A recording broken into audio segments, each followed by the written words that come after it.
Makkah ke Madinah itu bukan semata-mata pindah tempat. Mekah ditekan, pindah ke Madinah menghindari tekanan, bukan itu.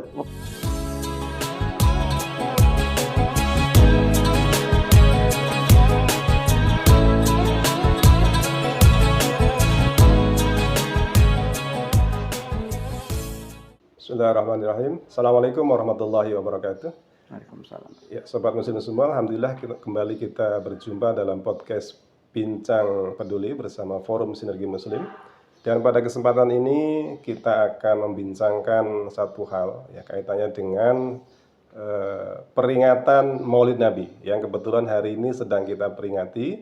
Dan insya Allah podcast Bincang Peduli akan beberapa kali ya mengangkat tema Maulid Nabi ini dengan narasumber yang berbeda-beda. Alhamdulillah kesempatan ini kita bisa bersilaturahmi dengan salah seorang guru kita, yaitu Bapak Profesor Dr. Kiai Haji Maman KH MSI. Assalamualaikum Prof. Waalaikumsalam warahmatullahi Sehat ya Prof ya? Alhamdulillah, luar biasa. Alhamdulillah. Beliau adalah salah seorang guru besar di UIN Syarif Hidayatullah Jakarta. Insya Allah kita akan berbincang dengan beliau seputar tema hari ini, yaitu bagaimana kita memperingati Maulid Nabi itu menjadi lebih bermakna ya untuk kehidupan kita semuanya. Baik Prof, ini kita mau ngobrol-ngobrol seputar Maulid ya. Hari ini kan umat Islam di seluruh dunia merayakan atau memperingati ya Maulid Nabi, hari kelahiran Nabi. Dan tentu kita umat Islam hendaknya memang tidak hanya sekedar apa istilahnya rame-rame atau seremoni ya dalam memperingati Maulid, tapi kemudian bisa mengambil hikmah lebih dalam, kemudian kita bisa amalkan dalam kehidupan kita. Nah, Pak Prof, kira-kira melihat peringatan Maulid yang selama ini diselenggarakan ya khususnya di Indonesia lah ya setiap tahun itu seperti apa kira-kira Pak Prof? Ya, saya melihat ada tradisi ya. Tradisi ini luar biasa di Indonesia. Katakanlah misalnya di pesantren-pesantren, kemudian di lembaga pendidikan, di masjid-masjid, di kampung-kampung, ini luar biasa. Ada tradisi yang sudah sepertinya mendarah daging memperingati Maulid Nabi Muhammad Sallallahu Alaihi Wasallam. Saya melihat ini satu tradisi yang luar biasa bagus ya, harus kita support, harus kita dukung gitu ya. Nah, tapi ada satu yang persoalan yang saya lihat adalah masih semata-mata seremonial saja gitu ya. Kita hanya bercerita katakanlah kapan Muhammad lahir, kemudian bagaimana beliau dibesarkan, bagaimana kelahiran beliau, kemudian bagaimana beliau sehari-hari di tanah Mekah, kemudian bagaimana masyarakat itu menghadap beliau, kira-kira begitu ya. Sampai akhirnya beliau pun menikah dengan Khadijah. Dan jadi cerita-cerita memang bagus sih cerita-cerita ini, tapi harapan saya bukan hanya itu. Iya, gitu tidak cukup hanya itu ya, Prof. Ya. Artinya kan jangan setiap tahun diulang, tapi kemudian lebih dari sekedar cerita itu mungkin masih belum ya. Dan ini berarti ada yang perlu ditambah barangkali ya dari setiap peringatan Maulid Nabi itu. Iya.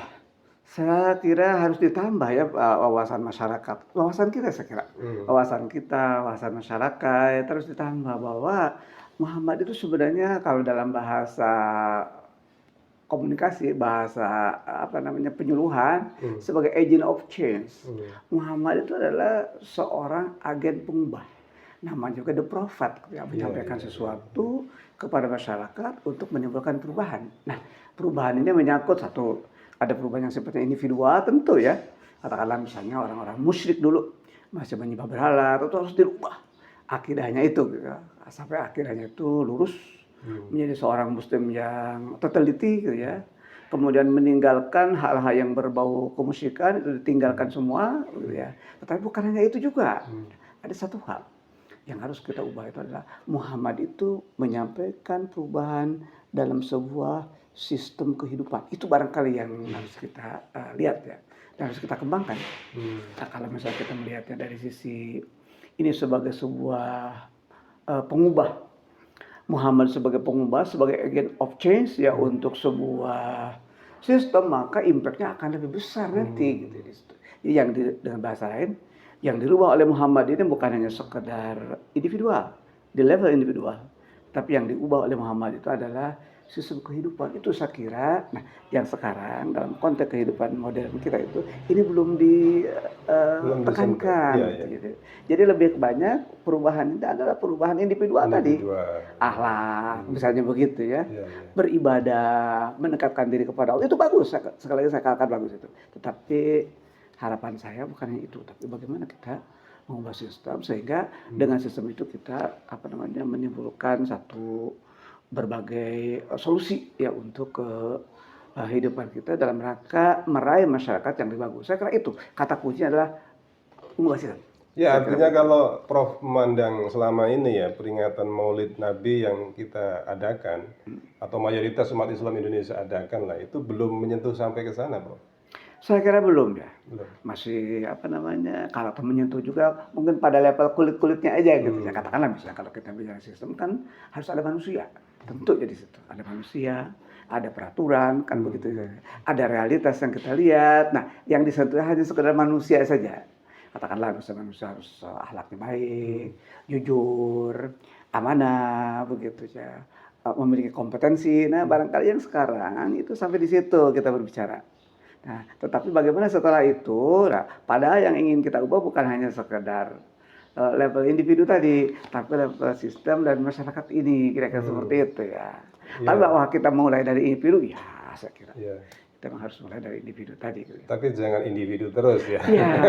Harus mulai naik kelas itu ya. Betul, kalau individu sampai kapan? Jadi akhirnya begini nih, tiap datang Maulid bicara soal akhlak.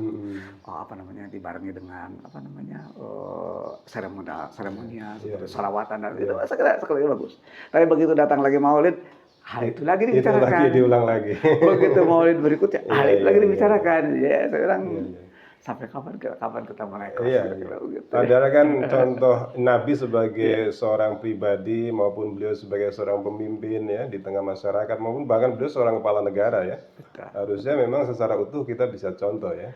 Saya kira itu yang harus kita lihat. Ya, itu katakanlah beliau sebagai seorang individu ya.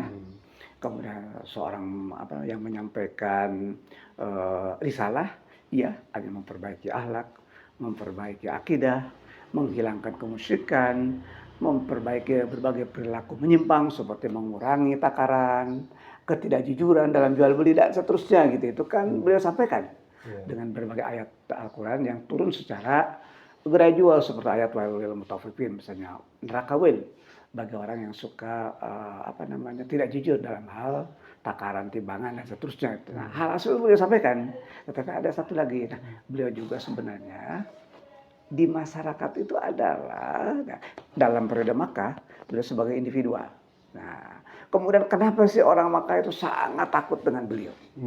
Ketika katakanlah misalnya beliau sebagai individu yang dikenal sebagai masyarakat, seorang individu yang jujur, amanah, dipercaya, bicara benar, tidak pernah bohong. Di situ diakui oleh masyarakat Makkah.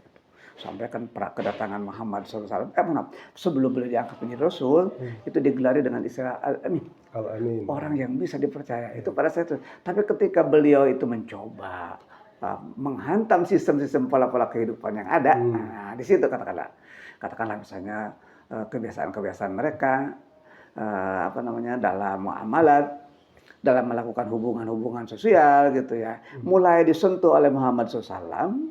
Setelah turun wahyu, beliau merasa terganggu rupanya. Sehingga terjadi clash tuh antara Muhammad sebagai seorang prophet tadi, ya, seorang yang jiwanya ingin mengubah, ingin menyampaikan, berhadapan dengan sebuah realitas. Akhirnya terjadi clash di situ.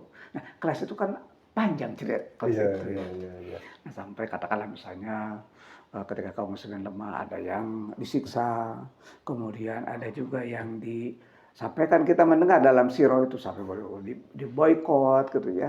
Katakanlah suplai kebutuhannya juga dihalangi gitu ya. Di boykot oleh mereka gitu. Sehingga Muhammad seakan-akan dipisahkan dari masyarakatnya gitu. Berbagai kebutuhannya kan terpotong gitu. Nah, ini barangkali ini merupakan bukti bahwa ketika Muhammad itu mencoba menyentuh realitas yang bersifat sistemik, kira-kira begitu ya, ini mereka tidak suka.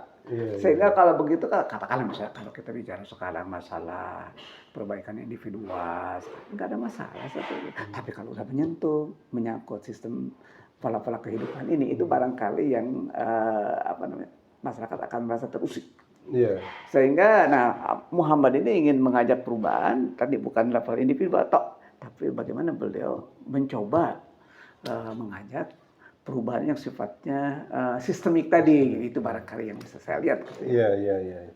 Artinya memang anggaplah kalau kita bicara pola dakwah yang dilakukan selama ini ya, khususnya di Indonesia, selama ini masih menyentuh di level individu. Itu yang mungkin masih kurang kalau kita berkaca kepada dakwah Nabi ya. Saya kira iya, jadi dakwah kita secara keseluruhan. Nah ini cermin dari peringatan Maulid atau mungkin nanti sebentar lagi peringatan Isra Mi'raj kan begitu ya, atau juga dakwah kita harian gitu ya. Yang diajarkan kepada masyarakat itu lebih kepada masalah-masalah individual. Yang diajarkan di masyarakat itu diajarkan masalah individual. Banyak yang mengajarkan, katakanlah misalnya bagaimana orang semangat sekarang mengajarkan Al-Quran, sampai orang itu menjadi hafal Al-Quran, memahami terjemahan Al-Quran, bagaimana melakukan perbaikan sholat dan hal-hal yang mengikutinya gitu ya. Kemudian juga ada gerakan juga untuk memperbaiki atau menimbulkan semangat zakat, menimbulkan semangat kewirausahaan. Kan sekarang ada tuh luar biasa ini berpakaian kadang-kadang misalnya. Katakanlah kalau dulu masih membuka aurat, sekarang mulai itu kan aurat itu ditutup segala macam, gitu kan. Itu saya kira bagus ya, tapi sekali lagi gitu, itu baru di level individual, belum menyangkut level sistem. Itu saya kira yang jadi masalah. Gitu. Mungkin juga begini, Prof, ketika ada dai ya yang mencoba menyentuh sistem, memperbaiki sistem atau merubah sistem bahkan ya dari yang anggaplah sekarang tidak Islami kepada Islami sesuai dengan contoh Nabi tadi, itu ada tantangan mungkin yang memang harus dihadapi sehingga banyak dai mungkin yang berpikir dua kali gitu ya ketika berdakwah anggaplah menyentuh sistem tadi. Nah itu dia masalahnya. Katakanlah misalnya kalau kita bicara masalah-masalah individual tadi, apalagi ada hal-hal yang terkait dengan keuntungan material.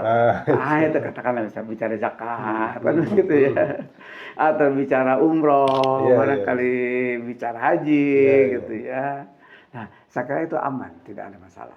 Tapi kalau udah mulai agak sedikit bersentuhan dengan sistem, nah di sini barangkali akan bertubrukan dengan berbagai kepentingan. Nah di situ barangkali, oleh karena itu barangkali kita bertubrukan dengan kepentingan tapi kita juga harus secara persuasif supaya tidak terkesan ada tubrukan dengan kepentingan tadi. Gitu. Yang lebih utamakan adalah apa?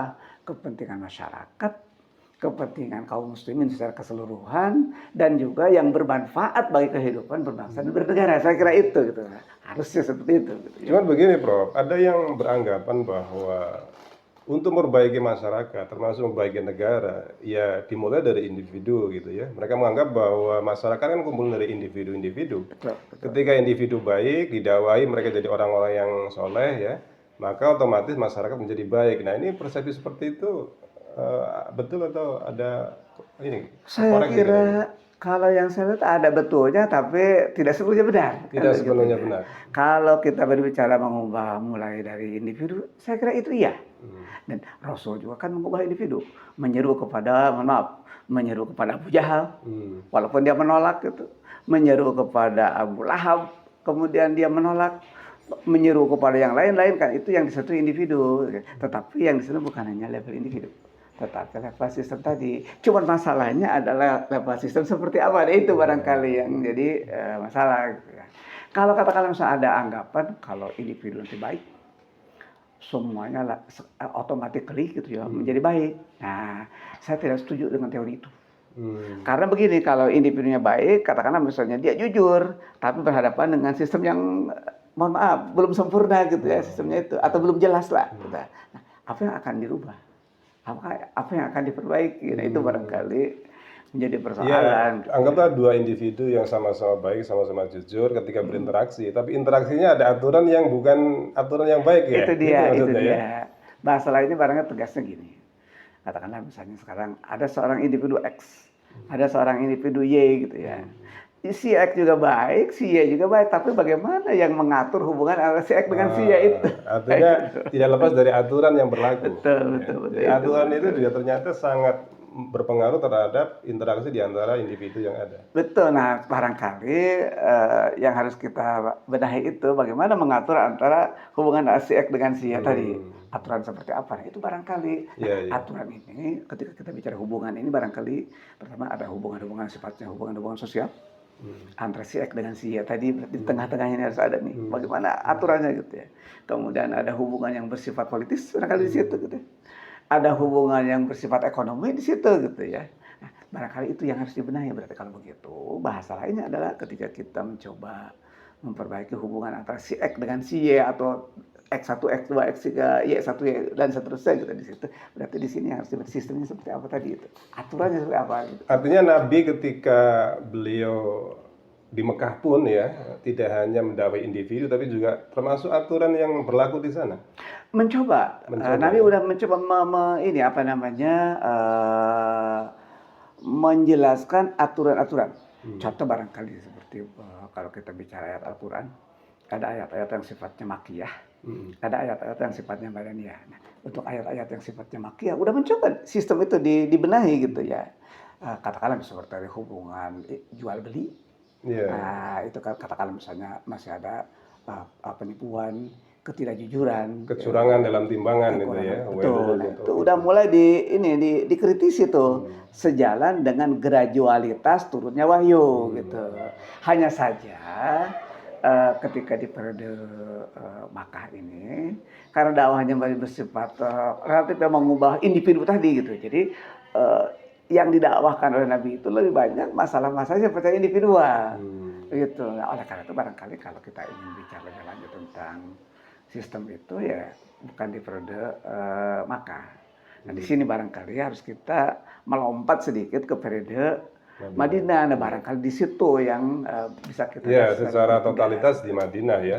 Sistem itu diterapkan. Tapi di Mekah pun Nabi sudah mencoba ternyata. Tapi ternyata kan penolakan atau resistensi dari kaum kafir Quraisy itu begitu luar biasa ya. Betul. Nah, sampai bulan hijrah. Kalau saya melihat sehingga ketika beliau berhasil hijrah dari Makkah ke Madinah itu bukan semata-mata katakanlah misalnya pindah tempat. Di Mekah ditekan, pindah ke Madinah menghindari tekanan, bukan itu, bukan hanya itu gitu. Jangan seperti justru ketika dakwah di Madinah itu mulai membangun sebuah sistem tadi gitu di situ. Ada sistem politik yang terbangun, ada sistem ekonomi yang terbangun, hubungan sosial yang terbangun, bahkan hubungan luar negeri. Karena begitu beliau hijrah dari Makkah ke Madinah berarti yang beliau sendiri bukan semata individu, tapi beliau ada sebagai kepala negara begitu beliau hijrah ke Madinah. Nah, barangkali ketika kita bicara ke masyarakat, ketika bicara memperingati Maulid Nabi itu, kita ingin melihatnya secara komprehensif. Nah, katakanlah misalnya tidak bisa dipisahkan inti periode Makkah yang sifatnya individual tadi, dakwahnya kan begitu ya, yang masih stressingnya kepada perubahan-perubahan individual. Kemudian ada periode Madinah. Nah, seakan-akan diputus hanya periode Makkah saja, bukan gitu, tapi harus satu kesatuan. Disampaikan kepada masyarakat gitu. Ya. Sehingga perubahan yang akan kita raih itu sebuah perubahan yang kafah.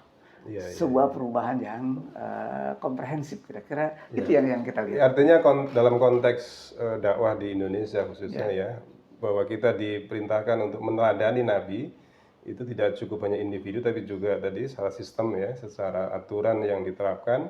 Makanya kemudian Nabi itu memberikan contoh pada kita dan itu juga harus diambil, harus dicontoh juga ya Prof. Betul. Jadi tadi makanya sekali lagi saya ingin menyampaikan bahwa stressing kita tadi masalah individual yang diajarkan oleh Nabi kita teladani. Luar biasa kan itu juga menimbulkan impact ke perubahan individu yang luar biasa ketika kita meneladani masalah-masalah individu gitu. Luar biasa bisa orang jujur, orang berakhlak atau begitu kira-kira begitu ya. Kemudian orang cerdas, nah itu juga kan secara individual harus kita teladani. Bagaimana ketelatenan beliau ketegasan beliau untuk mencapai tujuan itu kan luar biasa tuh. Itu individu, secara individu diajarkan. Tapi juga begitu beliau pindah ke Madinah, berhijrah ke Madinah, ya beliau pun menyampaikan tadi hal-hal yang sistemik tadi dan implementasinya secara totalitas tadi. Ya, mungkin gini Prof, implikasi kepada, anggaplah kalau kita bicara dunia kepemimpinan lah di Indonesia ya. Hari ini kan umat Islam seolah-olah begitu mengeluh-elukan ya ketika ada individu muslim yang soleh ya, yang mereka siap jadi calon pemimpin. Ya seolah-olah hanya cukup dengan itu ya, individu yang soleh yang akan memimpin kemudian Indonesia akan menjadi baik gitu ya. Padahal kalau berkaca kepada Nabi, mestinya kan tidak hanya cukup individu yang soleh atau yang baik, tapi juga ternyata ada sistem ya. Betul, nah itu kata. Tapi sekali lagi kita butuh individu yang saleh, itu jelas. Individu ya. soleh itu penting, Kita bahkan penting, harus ya. Harus. Kita semuanya harus menjadi orang yang saleh. Ya, tapi tidak cukup ya. Tapi saya kira nggak cukup sampai di situ tuh. Nah katakanlah misalnya, saya ingin mengambil ilustrasi yang sederhana aja, katakanlah misalnya ada orang yang saleh. Tapi ketika dia akan butuh mengembangkan bisnisnya, katakanlah dia harus berhadapan dengan sistem perbankan yang ribawi misalnya gitu kan. Itu kan sistem tutup. Nggak bisa dilepas hanya dengan kesalehan saja. Oh ternyata kalau begitu apa yang harus diubah? Oh, mungkin kawan-kawan mengatakan, oh itu perundang-undangannya harus diubah. Oh itu sistem keuangannya harus diubah, kira-kira gitu. Oh itu ekonomi makronya harus diubah gitu. Oh kalau begitu kebijakannya harus dirubah. Oh kalau begitu masyarakat pun harus sepakat untuk mengubah itu, kira-kira itu kan kira-kira. Sehingga akhirnya bukan hanya sekedar individu yang soleh, kita butuh sekali gitu ya. Tapi tadi kalau individu soleh saja, bagaimana ketika berhadapan dengan sistem ya. Itulah yang penting harus kita pahami ya para sobat muslim semua. Jadi ternyata hanya individu soleh itu tidak cukup ya untuk memperbaiki kondisi negeri ini ya. Dibutuhkan sistem yang baik juga. Terakhir Prof, ini kaitnya dengan peringatan Maulid Nabi yang tiap tahun tentu juga kita rayakan atau kita peringati. Bagaimana agar peringatan Maulid ini menjadi berbekas ya kepada umat Islam, tidak hanya sekedar seremoni, tapi juga apa yang menjadi keteladanan dari Nabi itu betul-betul bisa dijalankan dalam kehidupan kita sebagai Muslim, khususnya di Indonesia. Bagaimana Pak? Kalau saya melihatnya sederhana sekali. Sudah katakanlah misalnya kita kembali ke level individual tadi kan. Level individu apakah setiap individu hanya bisa melaksanakan atau tidak? Mungkin level tertentu bisa. Oleh karena itu barangkali harus ditopang oleh satu, katakanlah misalnya ada kepemimpinan di situ yang menopang, sehingga si individu yang saleh tadi gitu ya, ketika dia ingin meningkatkan kesalehannya harus ditopangkan oleh kepemimpinan yang saleh. Kemudian bukan hanya kepemimpinan saja, tapi sistemnya juga dalam tanda kutip soleh juga gitu ya, sistemnya. Nah sehingga kalau itu, apa yang kita peringatkan akan sangat berbekas gitu bagi kita gitu ya. Cuman barangkali nanti kalau gitu kembali lagi dong, sistemnya belum ada, ya kita pelan-pelan lah kan gitu. Nah, supaya berbekas, kalau saya mengusulkan ada targeted gitu ya, ada sesuatu yang ditargetkan gitu ya. Masyarakat harus aware dengan sistem itu gitu. Sehingga kalau aware dengan sistem, barangkali nanti kan bukan hanya dakwah individual tadi, tetapi semakin mungkin tingkat kesadaran masyarakat itu, tingkat kesadaran masyarakat level 1. Tingkat kesadaran masyarakat level 2, level 3, dan seterusnya. Nah kalau itu nanti insya Allah akan lebih berbekas, kita akan terukur nanti. Oh ternyata kesadaran perbaikan sistem itu baru kesadaran di level 1. Yuk kita tingkatkan ke level 2, tingkatkan ke level 3. Sehingga nanti, itu pun harus ditopang dengan hal-hal yang sifatnya realitas. Katakanlah misalnya kita dihadapkan dengan realitas, oh ternyata kita ada persoalan kesenjangan kah? Ada persoalan katakanlah misalnya kriminalitas yang tidak pernah terselesaikan kan misalnya. Mohon maaf saya menyebut ada korupsi yang tidak harus diselesaikan dari mana mulanya kan begitu kira-kira. Nah, kalau itu ketika kita berhadapan dengan realitas tadi, maka akan ketemu sistem seperti apa yang harus kita sampaikan, harus kita ajarkan kepada masyarakat gitu ya. Nah, kalau itu tune in antara apa yang kita sampaikan dengan realitas, itu akan lebih berbekas sehingga masyarakat menjadi kritis terhadap realitas tadi. Saya kira itu ya. Dakwah harus membumi. Betul, membumi itu berbasis realitas tadi. Berbasis realitas. Baik, Prof.